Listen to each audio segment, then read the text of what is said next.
Hello mga kamag-anak, ayan, nandito tayo sa bukid at ngayong araw ay binisita natin itong siling talbusan ni Papa.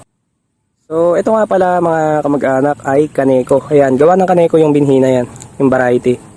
Yan, kung makikita nyo mga kamag-anak, napakalalapad ng kanyang dahon.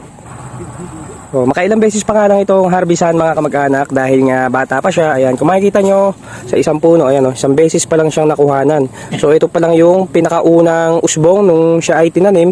Tapos after niya maputulan ng usbong niya, ayan na, dumami na yung supang. So ito, ayan, 2, 3, 4, 5, 6. So ayan. So ito yung mga hinaharvest natin mga kamag-anak, no?